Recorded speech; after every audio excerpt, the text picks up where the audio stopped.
everybody, this is Pitch Black here, and welcome to the Skulls General Reviews Episode 7, a spoiler review to the Virgin Missing Adventure novel Millennial Rites by Craig. Let us begin this spoiler review by taking a look at the cover art. Okay, so on the front here we have the Doctor the Missing Adventures logo for the Virgin books, but this time the Missing Adventures banner is in orange, against a black background as normal. Millennial Rites by Craig Hinton, which is in orange, and then for the cover art image itself, on a strip here we have the Doctor dressed up like the Valeyard, and I've heard people actually say that the Valeyard is in this book.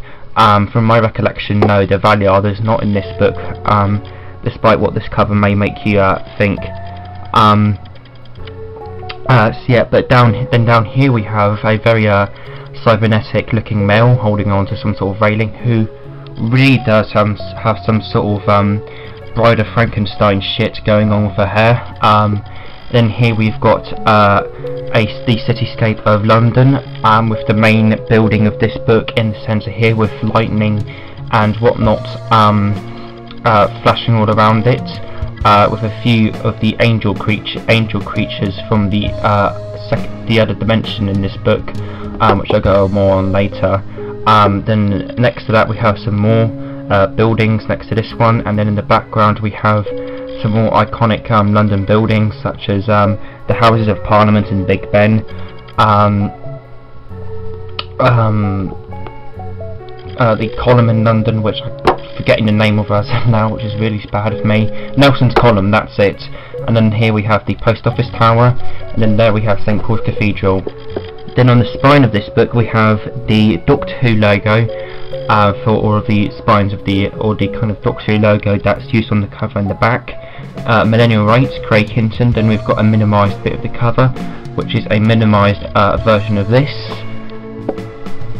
Then taking a look at the back, we have Millennial Rites, an original novel featuring the 6th Doctor Mel, the Millennium Mel, the last New Year's Eve of the 20th century, but it's definitely not party time. England 1999, the Doctor and Mel have come to London to celebrate the new year with old friends and to heal old wounds, but others are making more sinister preparations to usher in the new millennium. A software house is about to run a program that will change the fabric of reality, and an entity older than the universe is soon to be reborn. With Anne Travers' fear of the great intelligence and millionaire philanthropist Ashley Chappell's secret researchers combine, London is transformed into a dark and twisted mirror image populated by demons and sorcerers. Only the Doctor can put things right, but his friends have been shockingly changed, and he cannot trust anybody, least of all himself.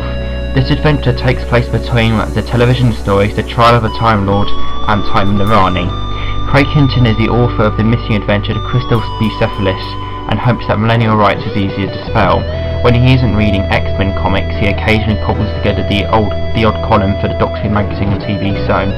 Then down here we have cover design by Slater Anderson and Alistair Pearson, and the original prices of this book, which you won't be getting nowadays. This is a fairly easy book to get, like about £5 to £10, but then down here you've got the barcode. And now we're moving on to my own. Now we're moving on to like the general consensus and my own personal thoughts and opinions on this book.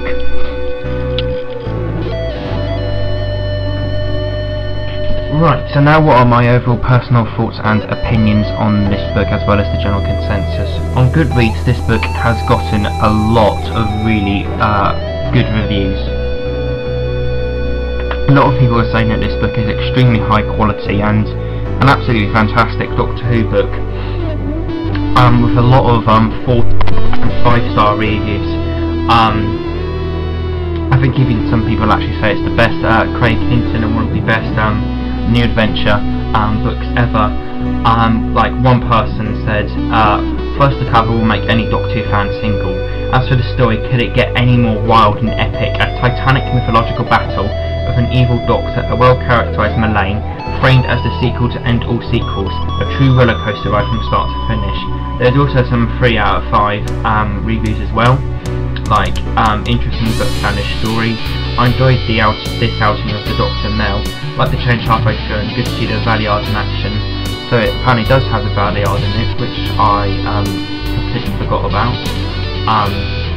So yeah, apparently does have the Valiard in it, which I completely forgotten about, or didn't even pick up on somehow in my original read, but I probably did, but forgotten about it, because overall, which wouldn't surprise me, because overall this book isn't the absolute classic people are saying it is on like Goodreads and whatnot. Personally, I find this book a little bit forgettable. It's not the grand epic everybody says it is on Goodreads, in my opinion.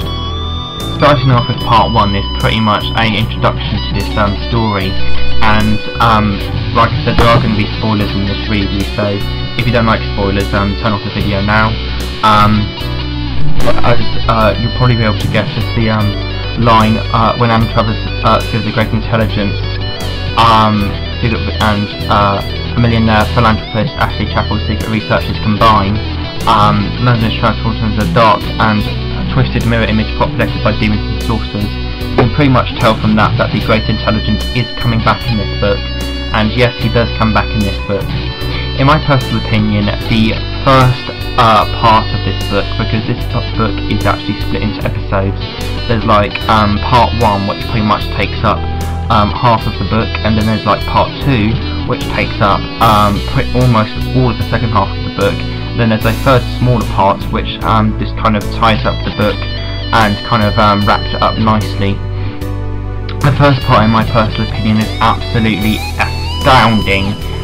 You basically get to go along with the Doctor and Mel as they kind of discover and kind of socialise with people, because the whole plot of this book is that somebody is in alliance with the Great Intelligence, and on New Year's and at the turn of the millennium, kind of hence the title, the machine will activate and thus will open up a interdimensional portal to a new dimension and bring through all of these kind of like angels and stuff. So the first episode of this book is pretty much the Doctor and Mel materialising the TARDIS inside this building and getting to interact with everybody, finding out what's going on and stuff, and not only what I just explained to you is happening in part 1, also it's a brand new, or it's a New Year's or a new Millennium party as well, so they so the Doctor and Mel get to interact with a lot of characters within that kind of events of this book, and it's also really interesting to see Mel's technological side coming out again in this book, because she actually starts hacking computers and stuff in this novel, and tries to break into like the guys the villain's computer in this book, which is just to find out what's going on, which is all really interesting, and a great little bit of characterisation for Mel, I would say. So at the end of part 1, shit goes down, and the villain activates his machine, and the portal is opened up, and all of these little demons and whatnot come through. And in order to stop the chaos that this guy and the Great Intelligence are causing, the Doctor must go into the actual dimension itself and stop it. And the cliffhanger in part 1 kind of is leading into that, and it pretty much ends with the portal opening up. And then part 2 is all about the battle within that dimension, and part 3 is more just tying up all of the book, tying up like all sorts of loose ends, ending character arcs and all of that. So in the second part, which is where it goes downhill for me a bit, because first part was absolutely epic, and first part gets like a 10 out of 10 for me. The first episode to this book is absolutely incredible.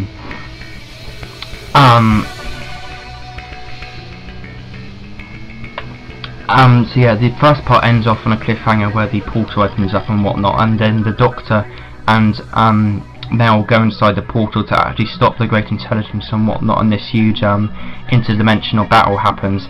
This is where the book kind of goes downhill from the excellent part 1, which is like a 10 out of 10 for me. The book at that point kind of became extremely convoluted and well, not sure extremely convoluted, but pretty convoluted and a little hard to follow in my personal opinion. But yeah, I still enjoyed it, and I thought it was a good second part to this book, and overall I thought this was a very good effort at a Virgin missing adventure novel, generally with no problems, apart from episode 2 being not as good as part 1, because like episode 1 is like a 10 out of 10, and episode 2 is like an 8 out of 10, and then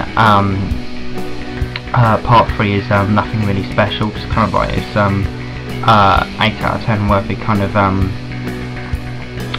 thing that just ties up the book really, and ends character arcs and ends the story and all for like the character stuff. The story kind of really did end in part 2 with the battle and stuff, but it kind of properly concludes in part 3. So in general I don't really have any problems with this book. However, if there's one problem I would say is that at the end of one of the last chapters of part 2, Craig Hinton actually reintroduces the Yeti back into the story, and at this point I was like, oh yeah, this book's leading up to a really epic and absolutely massive battle, and the Yeti are coming in and whatnot. There's all of these angel demons and whatnot. Oh yeah, this is gonna be fucking epic, is my kind of initial reaction to that. So he introduces the Yeti like right at the end of one chapter. Then on like the very first page of the next chapter, he kills the Yeti off. I'm not joking, that literally happens in this book. Craig Hinton introduces the Yeti at the end of one chapter, and then immediately kills him off the very next page, or like the second or third page of the very next chapter. And I'm just like, massive fuck you to Craig Hinton, because that is such a cunt move in my opinion, just like teasing the return of like just like teasing the return of what the Great Intelligence is most well associated with,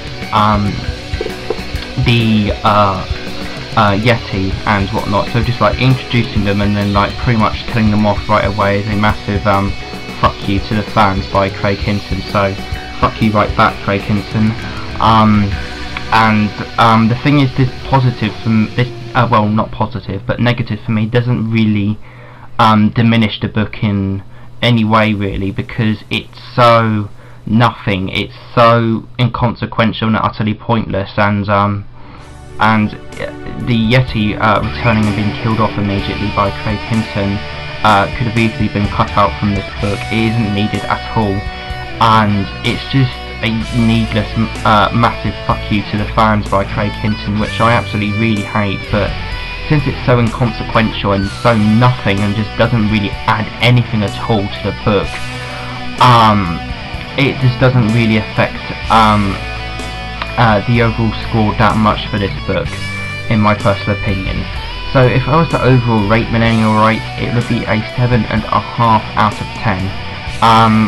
Pretty interesting effort by Craig Hinton, and also an overall enjoyable romp of a Doctor Who novel. However, I wouldn't say it is as good as people saying it is. I would say this is quite the overrated Doctor Who book in my personal opinion. It's not the 5-star 10 out of 10 and epic everybody's making out to be. It's a slightly above average kind of Doctor Who novel with some very interesting kind of concepts to it, such as the paradoxical nature of the interdimensional battle happening with like the Great Intelligence and all of these angel demons and stuff. So yeah, overall I would rate Millennial Rites a 7.5 out of 10. Not as good as people say it is, but in my personal opinion, this is still a good Doctor Who book. And if you are thinking of checking this out, I would say it's overall worth reading, but there are other Virgin books out there that I would much recommend, and I'll say there are Virgin Missing Adventures that I would much recommend over this book, such as The Plotters, or what's it called, The Romance of Crime. So yeah, overall Millennial Rites gets a 7.5 out of 10 from me. Not as good as people were saying it is, but in my personal opinion still a really good Doctor Who book. And that pretty much concludes the Skulls Journal Reviews episode 7, which is a review of the book Millennial Rites by Craig Hinton. So like, fair, comment, subscribe. I hope you guys enjoyed this video. Pitch Gold Black, dematerializing.